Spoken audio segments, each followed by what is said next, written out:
ಕರ್ನಾಟಕ ರಾಜ್ಯ ವಿದ್ಯುತ್ ಗುತ್ತಿಗೆದಾರರು ಮತ್ತು ಗ್ರಾಹಕರ ಸಂಘದ ವತಿಯಿಂದ ವಿವಿಧ ಬೇಡಿಕೆಗಳ ಆಗ್ರಹಿಸಿ ಬೃಹತ್ ಪ್ರತಿಭಟನೆ ನಡೆಯಿತು.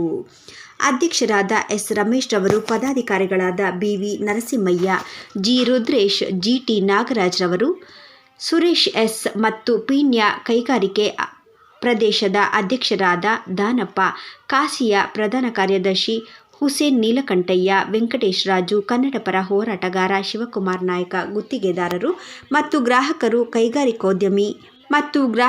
ಕೈಗಾರಿಕೋದ್ಯಮಿಗಳು ಪ್ರತಿಭಟನೆಯಲ್ಲಿ ಭಾಗವಹಿಸಿದ್ದರು. ಒಂದು ತಾತ್ಕಾಲಿಕ ನಮಗೆ ಕನ್ಸ್ಟ್ರಕ್ಷನ್ ಮಾಡೋಕ್ಕೆ ಫಸ್ಟ್ ಅವ್ರು ತಾತ್ಕಾಲಿಕ ಪವರ್ ಕೊಟ್ಟರೆ ತಾನೇ ನಾವು ಕಟ್ಟಡ ಕಟ್ಟಕ್ಕೆ, ಆಮೇಲೆ OC ಆಗಲಿ, CC ಆಗಲಿ, ಇಲ್ಲ ಇನ್ನೊಂದು ಪ್ಲಾನ್ ಸ್ಯಾಂಕ್ಷನ್ ಆಗಲಿ ತರಲಿಕ್ಕೆ. ಅದು ಅಲ್ಲದೆ ಇವರು ನೀವು ಪ್ಲಾನ್ ಸ್ಯಾಂಕ್ಷನ್ OC ತಾತ್ಕಾಲಿಕವಾಗಿ ಪವರೇ ಕೊಡೋದಿಲ್ಲ ಅಂದಮೇಲೆ ಅದು ತುಂಬಾ ಕಷ್ಟಕರ ಒಂದು ಸಂಕಷ್ಟದಲ್ಲಿ ಸಿಕ್ಕಾಕೊಂಡಿದ್ದೀವಿ. ಯಾರು ವಿದ್ಯುತ್ ಗುತ್ತಿಗೆದಾರರು ಮಾತ್ರ ಅಲ್ಲ, ಇವನ್ ವಿದ್ಯುತ್ ಗ್ರಾಹಕರು ಕೂಡ.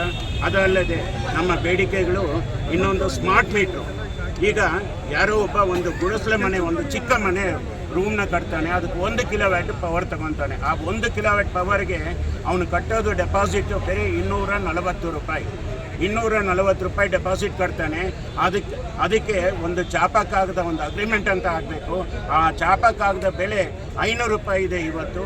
ಮತ್ತು ಅದರದ್ದು ಮೀಟರ್ ಕಾಸ್ಟು ಏನು ಸ್ಮಾರ್ಟ್ ಮೀಟರ್ ಅಂತ ಹೊಸದಾಗಿ ತಂದಿದ್ದಾರೆ, ಅದನ್ನು ಬೇರೆ ನಮ್ಮ ಕರ್ನಾಟಕ ರಾಜ್ಯದಲ್ಲಿ ಮಾತ್ರ 5,000 ರೂಪಾಯಿ ಒಂದು ಮೀಟರ್ಗೆ ಬೆಲೆಯನ್ನು. ನಿರಾಸ ಶಕ್ತಿನ ಪ್ರದರ್ಶನ ಮಾಡಿದ್ದೀರಿ.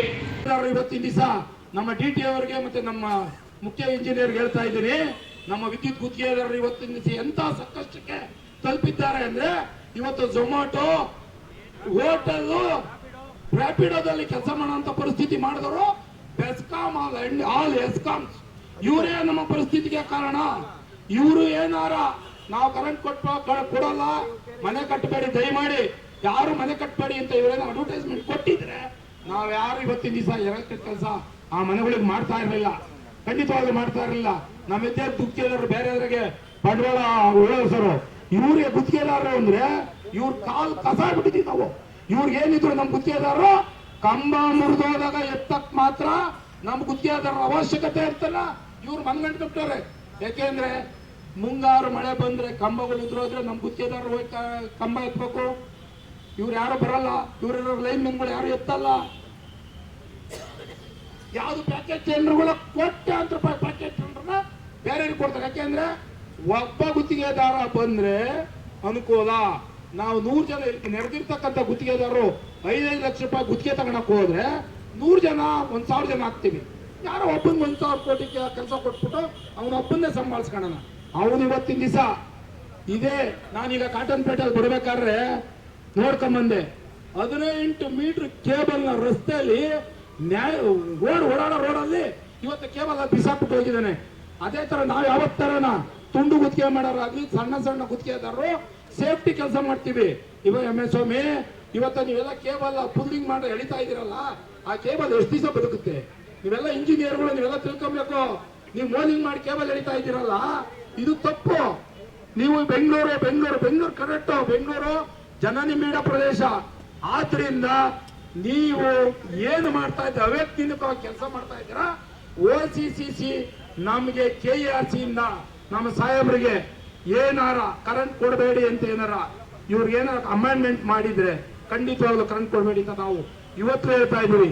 KERC ಇಂದ ಯಾವುದೇ ಆದೇಶ ಕರೆಂಟ್ ಕೊಡಬೇಡಿ ಅಂತ ಬಂದಿಲ್ಲ. ಯಾಕೆಂದ್ರೆ OCCC ಕ್ಯಾನ್ಸಲ್ ಮಾಡಿದ್ದೆ KERC, ಅದು ಅವ್ರಿಗೂ ಗೊತ್ತಿದೆ. ನಮ್ಗೆ ಮೊದಲು ಹೇಳ್ತಾ ಇದ್ದೀನಿ ಕೇಳಿ, ದಯಮಾಡಿ ಎಲ್ಲ ಗುತ್ತಿಗೆದಾರರಾಗ ಗ್ರಾಹಕರಿಗೆ, ಇವರು 7.5 ಕಿಲೋವಾಟ್ ತಕ್ಕನ ನೀವೇನ್ ಪೇಪರ್ ಆಧಾರ್ ಕಾರ್ಡ್ ಕೊಟ್ರೆ ಕರೆಂಟ್ ಕೊಡ್ತೀವಿ, ಬಾಡಿಗೆ ಪತ್ರ ಕೊಟ್ರೆ ಕರೆಂಟ್ ಕೊಡ್ತೀವಿ ಅಂತ ಅಮೆಂಡ್ಮೆಂಟ್ ಮಾಡಿ ಸುಮಾರು ಲಕ್ಷಾಂತರ ಜನ ಕರೆಂಟ್ ತಗೊಂಡಿದ್ದಾರೆ. ಅವ್ರಿಗೆಲ್ಲ ಏನ್ ಮಾಡ್ತಾರೆ, ಇವೆಲ್ಲ ಕಿತ್ತಾಕ್ಬಿಡ್ತಾರ? ಈಗ OC ಇಲ್ಲದಕ್ಕಿಂತ ಮುಂಚಿತವಾಗಿ ಕರೆಂಟ್ ತಗೊಂಡವ್ರೆ, 4 ಫ್ಲೋರ್ 5 ಫ್ಲೋರ್ ಕಟ್ಟಿ ಆ ಕರೆಂಟ್ ಎಲ್ಲ ಇವ್ರ ಕೈಲಿ ಡಿಸ್ಕನೆಕ್ಷನ್ ಮಾಡಕ್ಕಾಗತ್ತಾ? ದಯಮಾಡಿ ಹೇಳ್ತಾ ಇದ್ದೀನಿ, ನಮ್ಮ ಎಲ್ಲ ಆತ್ಮೀಯ ಗುತ್ತಿಗೆದಾರ ಬಂಧುಗಳೇ, ನೋಡಿ, ಇದು ಶಾಂಪಲ್, ಇದು ತಾತ್ಕಾಲಿಕ. ಇನ್ನು ಮುಂದೆ ನಮ್ಮ ಉಗ್ರ ಹೋರಾಟ ಇಡೀ ರಾಜ್ಯಾದ್ಯಂತ ಇರುತ್ತೆ. ಆಯಾ ಜಿಲ್ಲೆಗಳಲ್ಲಿ ಸ್ಟ್ರೈಕ್ ಮಾಡ್ತೀವಿ. ಇದನ್ನ ಇವತ್ತಿನ ದಿವಸ ನಮ್ಮ ಬೆಸ್ಕಾಂ ಅಧಿಕಾರಿಗಳು ಏನ್ ಇವತ್ತಿನ ದಿವಸ ನಾವು ಮನವಿ ಕೊಡ್ತೀವಿ ತಗೊಂಡೋಗ್ಲಿ, ನಮ್ಮ ಇಂಧನ ಇಲಾಖೆ ಸಾಹೇಬರು ಬರಬೇಕು, ಅವ್ರ ಎರಡು ಮಾತಾಡಬೇಕು, ನಮ್ಮ ಗುತ್ತಿಗೆದಾರರ ಸಂಕಷ್ಟ ಏನ್ ಸಿಕ್ಕಿದ್ದಾರೆ ನಾವು ಬಗೆಹರಿಸ್ತೀವಿ ಅಂತ ಹೇಳೋದಾಗ ಮಾತ್ರ ಈ ಸ್ಟ್ರೈಕ್ ಕೈ ಬಿಡ್ತೀವಿ ಅಂತ ತಮ್ಮಲ್ಲಿ ಮನವಿ ಮಾಡ್ಕಂತ ನಾನು ಎರಡು ಮಾತು ಮುಗಿಸ್ತಾ ಇದ್ದೀನಿ. ಜೈ ಹಿಂದ್, ಜೈ ಕರ್ನಾಟಕ. ಇದರಲ್ಲೇನು ಬರ್ದಿಲ್ಲ, ನೀವು ಇದನ್ನ ಬರ್ದಿಲ್ಲ. 4/4/2025 ಹಿಂದೆ ಏನಿತ್ತು ಅದು ಸರ್ಕಾರದ ಗಮನಕ್ಕೆ ತಂದಿದ್ದೆ. ದಯಮಾಡಿ ಸಹಕಾರ ಮಾಡಿ ಸರ್. ಒಂದ್ ನಿಮಿಷ ಸರ್, ಈಗ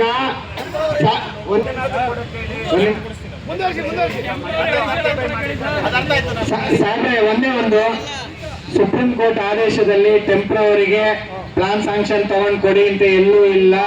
ನಿಮ್ಮ ಎಲ್ಲ ಅಧಿಕಾರಿಗಳು ಯಾವುದೇ ಟೆಂಪ್ರವರಿಗೆ ಅಪ್ಲೈ ಮಾಡಿದ್ರೆ 30-40 ಫಸ್ಟ್ 1200 ಅಡಿ ಸೈಟ್ ನೋಡ್ತಾರೆ, ಆಮೇಲೆ ಸ್ಯಾಂಕ್ಷನ್ ಪ್ಲಾನ್ ಇದೆಯಾ ಅಂತ ನೋಡ್ತಾರೆ, ಕಟ್ಟಡದ್ದು ಲೈಸೆನ್ಸ್ ಇದೆಯಾ ಅಂತ ನೋಡ್ತಾರೆ. ಅದನ್ನಿದ್ರೆ ಮಾತ್ರ ಕೊಡ್ತಾ ಇರೋದು. ನಾವು ಕೇಳ್ತಾ ಇರೋದೇನಂದ್ರೆ, ನಮ್ಮ KRC ರೂಲ್ ಪ್ರಕಾರ ಒಂದು ಟೆಂಪ್ರವರಿಗೆ ಅವನ ಯಾವ್ದು ರೆಂಟಲ್ ಅಗ್ರಿಮೆಂಟ್ ಹಾಕ್ಬೋದು, NOC ಹಾಕ್ಬೋದು, ಇಲ್ಲ ಅವನ ಯಾವ್ದೋ ಒಂದು ಟೆಂಡರ್ ತಗೊಂಡಿದ್ರೆ ಅಗ್ರಿಮೆಂಟ್ ಹಾಕ್ಬೋದು. ಅದ್ರ ಪ್ರಕಾರ ನಡ್ಕೊಳ್ಳೋದಕ್ಕೆ ಹೇಳಿ, ಯಾವುದೇ ಸೈಟ್ ಲಿಮಿಟ್ ಮಾಡಂಗಿಲ್ಲ. ನೀವು ಅದನ್ನ ಜಾರಿ ಮಾಡಿ, ನೀವೇನು VC ಮೀಟಿಂಗ್ ಅಲ್ಲಿ ಹೇಳ್ತೀರೋ ಇಲ್ಲ ನಿಮ್ಮ ಹತ್ರ ಮೀಟಿಂಗ್ ಅಲ್ಲಿ ಹೇಳ್ತೀರೋ ಅದು ಹಾಕ್ಬೇಕು. ಆಮೇಲೆ ಸುಪ್ರೀಂ ಕೋರ್ಟ್ ಆದೇಶದಲ್ಲಿ ಏನು ಕೈಗಾರಿಕೆಗಳಿಗೆ OCCC ತಗೊಂಡ್ಕೊಡಿ ಅಂತ ಎಲ್ಲೂ ಮೆನ್ಷನ್ ಆಗಿಲ್ಲ. ನೀವು ಆ ಕಾನೂನಿಗೆ ನೀವು ಬೆಲೆ ಕೊಡೋದಾದ್ರೆ ಸುಪ್ರೀಂ ಕೋರ್ಟ್ಗೆ ನಾವು ಹೇಳಿದ್ದೀನಿ, ಈ ದೇಶದ ಕಾನೂನು ನಾವೆಲ್ಲರೂ ಗೌರವಿಸಬೇಕು. ಆದ್ರೆ ನೀವು ಮಾಡ್ತಾ ಇರೋದೇನೆಂದ್ರೆ ಇಂಡಸ್ಟ್ರಿಯಲ್ಗೂ OCCC ಬೇಕು ಅಂತ ಹೇಳಿ ಮಾಡಿದ್ದೀರಾ. ಇಂಡಸ್ಟ್ರಿಯಲ್ಗೆ OCCC ಬೇಕು ಅಂತ ಇಲ್ಲ. ಅದನ್ನ ನೀವು ಸರ್ಕಾರದ ಗಮನಕ್ಕೆ ತರ್ತಿರೋ, ನೀವೇ ಮೀಟಿಂಗ್ ಅಲ್ಲಿ ಡಿಸೈಡ್ ಮಾಡ್ತಿರೋ, ಎಲ್ಲ ಅಧಿಕಾರಿಗಳಿಗೆ ಮೀಟಿಂಗ್ ಅಲ್ಲಿ ಹೇಳ್ಬೇಕು. ನೀವೇನು ವಾಣಿಜ್ಯ ಬಳಕೆ ಇರ್ಬೋದು, ಗೃಹ ಬಳಕೆ ಇರ್ಬೋದು, ಅದನ್ನ ಬಿಟ್ಟು ಇಂಡಸ್ಟ್ರಿಯಲ್ಗೆ ಕೊಡೋದಕ್ಕೆ ನೀವು ಸ್ಟಾರ್ಟ್ ಮಾಡಿಸ್ಬೇಕು. ಇದು ಒಂದು ಮನವಿ. ಅದ್ರ ಜೊತೆಗೆ ಏನಂದ್ರೆ OCCC ಇಶ್ಯೂ ಮಾಡೋದು ನೀವಲ್ಲ, ಏನು BDA ಇರ್ಬೋದು, BBMP ಇರ್ಬೋದು, ಗ್ರೇಟರ್ ಬೆಂಗಳೂರು ಇರ್ಬೋದು, ಅವ್ರು ಏನಂತ ಇಶ್ಯೂ ಮಾಡ್ತಾರೆ. ಒಂದು ನಿಮಿಷ ನಾನು ಹೇಳ್ತೀನಿ, ಗೊತ್ತಿದೆ. ವಸತಿ ಸಮುಚ್ಚಯಗಳಿಗೆ OCCC ನೀಡಲಾಗಿದೆ ಅಂತ ಕೊಡ್ತಾರೆ. ಅದು ಇಂಡಸ್ಟ್ರಿಯಲ್ ಆಗಿರ್ಬೋದು, ಕಮರ್ಷಿಯಲ್ ಆಗಿರ್ಬೋದು, ಇಲ್ಲ ಡೊಮೆಸ್ಟಿಕ್ ಆಗಿರ್ಬೋದು. ಅದೇ ರೀತಿಯಲ್ಲೇ ಸರ್ಕಾರದಲ್ಲೇ ವಸತಿ ಸಮುಚ್ಚಯಗಳಿಗೆ 1200 ಅಡಿ ಚದರಡಿ ಒಳಪಟ್ಟ ಕಟ್ಟಡಗಳಿಗೆ OCCC ವಿನಾಯಿತಿ ನೀಡಲಾಗಿದೆ ಅಂತ ಹೇಳಿ ಕೊಟ್ರು. ನಮ್ಮಲ್ಲಿ ಏನು ವಸತಿ ಅಂತ ಅಂದ್ರೆ LD2 ಇದು ಗೃಹ ಬಳಕೆ. ಆ ಗೃಹ ಬಳಕೆ ಅಂತ ಹೇಳಿ ಗೃಹ ಬಳಕೆಗೆ ಕೊಡ್ತಾ ಇದ್ದಾರೆ. ವಸತಿ ಸಮುಚ್ಚಯ ಅಂದ್ರೆ ಅದರಲ್ಲಿ ಎಲ್ಲನೂ ಸೇರ್ಕೊಂಡಿರುತ್ತೆ. ಅದನ್ನ ದಯವಿಟ್ಟು ಇನ್ನೊಂದ್ಸರಿ ಕ್ಲಾರಿಫಿಕೇಶನ್ ಮಾಡಿ ನಿಮ್ಮ ಅಧಿಕಾರಿಗಳಿಗೆ. ಯಾಕೆಂದ್ರೆ ನೀವೇ ಮಾತಾಡೋದು, MD ಮಾತಾಡಲ್ಲ. ಆಮೇಲೆ ಏನಾಗಿದೆ, ಗ್ರೌಂಡ್ ಟ್ರಸ್ಟ್ ಅಂತ ಹೇಳಿದ್ದಾರೆ. ಸ್ವಾಮಿ, ಸಿಂಗಲ್ ಡೆವಲಪ್ ಸ್ವಾಮಿ, ನಾನು ಕೆಳಗಡೆ ಒಂದು ಸೆಕ್ಯೂರಿಟಿಗೆ ಒಂದು ರೂಮ್ ಮಾಡಿದೀನಿ, ಸ್ನಾನಗಿನ ಮಾಡಕ್ಕೆ ಒಂದು ಬಾತ್ರೂಮ್ ಮಾಡಿದೀನಿ, ಮೇಲ್ಗಡೆ ಟ್ಯಾಂಕ್ಗೆ ನಿಲ್ಸಕ್ಕಾಗಲ್ಲ ಅಂತ ಹೇಳಿ 4 ಕಡೆ ಗೋಡೆ ಕಟ್ಬಿಟ್ಟು ಕೂರ್ಸಿದ್ದೀನಿ ಸ್ವಾಮಿ. ಅದಕ್ಕೂ ಕರೆಂಟ್ ಕೊಡ್ತಾ ಇಲ್ಲ. ಮೇಲ್ಗಡೆ ಯಾರು ಬಟ್ಟೆ ವಾಶ್ ಮಾಡಕ್ ಹೋಗ್ತಾರೆ ನಮ್ಮ ಕೆಲಸದವರು, ಮೇಲ್ಗಡೆ ಒಂದು ಬಾತ್ರೂಮ್ ಕಟ್ಟಿದ್ದೀನಿ, ಅಲ್ಲಿಗೂ ಕರೆಂಟ್ ಕೊಡ್ತಾ ಇಲ್ಲ. ನಿಮ್ಮ ಅಧಿಕಾರಿಗಳು ಯಾವ ರೀತಿ ಅಲ್ಲ. ನಾನು ಯಾಕೆ ಅಂದ್ರೆ ಇದನ್ನ ಆದೇಶ ಬಂದಾಗಿಂದ ಇಡೀ ರಾಜ್ಯದಿಂದ ಫೋನ್ ಬರುತ್ತೆ, ಅಣ್ಣ ನಾವು ಏನೋ ಮಾಡ್ಕೊಂಡಿಲ್ಲ ಅಣ್ಣ, ಮೇಲ್ಗಡೆ ಟ್ಯಾಂಕ್ ಕೆಳಗಡೆ ಒಂದು ಬಾತ್ರೂಮ್ ಮಾಡ್ಕೊಂಡಿದೀವಿ, ಎಸ್ಟಿಮೇಟೇ ಮಾಡಲ್ಲ ಅಂತಾರೆ. ಕೆಳಗಡೆ ಸೆಕ್ಯೂರಿಟಿಗೆ ಒಂದು ರೂಮ್ ಮಾಡಿದೀವಿ, ಅದಕ್ಕೆ ಅವ್ರು ಎಸ್ಟಿಮೇಟೇ ಮಾಡಲ್ಲ ಅಂತಾರೆ. ಇದು ಪ್ರಾಬ್ಲಮ್ ಆಗಿದೆ. ನೀವೇನು 6,30,000 ಅಪ್ಲಿಕೇಶನ್ ರಿಜಿಸ್ಟರ್ ಆಗಿದೆ, ನಿಮಗೆ ಗೊತ್ತಿರ್ತದೆ ಇಡೀ ರಾಜ್ಯದಲ್ಲಿ. ನಿಮ್ ಬೆಸ್ಕಾಂ ವ್ಯಾಪ್ತಿನಲ್ಲೇ ನೀವು 2.5 ಲಕ್ಷ 3 ಲಕ್ಷ ಇದೆ. ಅದರಲ್ಲಿ ನೀವು ಏನು ಅರ್ಧ ಸಾಲ ಆಗ್ಬಿಡುತ್ತೆ ಅಂತ ಇಲ್ಲಿ ಎಲ್ಲಾರ ಮುಂದೆ ಹೇಳ್ಬಿಟ್ರೆ ಅರ್ಧ ಅಲ್ಲ ಸ್ವಾಮಿ. ಬೇರೆಂಕೆ ಅಷ್ಟೇ ಆಗಲ್ಲ. ಒಂದು ಸರ್ಕಲ್ ವೈಸ್ ಕಡಿಮೆ ಅಂದ್ರೆ 50 ಮನೆಗೆ ಮಾತ್ರ ಸರ್ವಿಸ್ ಆಗ್ಬೋದು 30-40 ಈ ಆದೇಶದಿಂದ. ಅದಕ್ಕೆ ದಯವಿಟ್ಟು ನೀವು ಸಣ್ಣದಾಗಿ ಸಿಂಪಲ್ ಆಗಿ ಹೇಳ್ಬಿಟ್ಟ, ನೀವು ಹೇಳಿದ್ರೆ ಇಲ್ಲಿ ಯಾವುದು ಆಗಲ್ಲ. ಏನೇನಲ್ಲಿ ನಾವು OC ವಿಚಾರವಾಗಿ ಸಾಕಷ್ಟು ಚರ್ಚೆಗಳಾಗಿ ಈಗ ಒಂದು ಅರ್ಧ ಹಂತದಲ್ಲಿ ನಮಗೆ ರಿಸಲ್ಟ್ ಬಂದಿದೆ. ಫುಲ್ ಬಂದಿಲ್ಲ, ಇನ್ನು ರೂರಲ್ ಬಂದಿಲ್ಲ. ಒಂದು ನಿಮಿಷ ಈಗ BMAZ ಏರಿಯಾ ಪ್ಲಸ್ ಅರ್ಬನ್ ಏರಿಯಾದಲ್ಲಿ OCದು ಈಗ ಸರ್ಕಾರದಿಂದ ಆದೇಶ ಬಂದಿದೆ, ಅದನ್ನ ಪಾಲನೆ ಮಾಡ್ತಾ ಇದ್ದೀವಿ. ಶೀಘ್ರವಾಗಿ ರೂರಲ್ ಏರಿಯಾದಲ್ಲೂ ಕೂಡ ಅದರ ಆದೇಶ ಬರ್ತದೆ, ಅದನ್ನ ನಾವು ಪಾಲನೆ ಮಾಡ್ತೀವಿ. ದಯಮಾಡಿ ಇದನ್ನ ಸ್ವೀಕರಿಸಿ.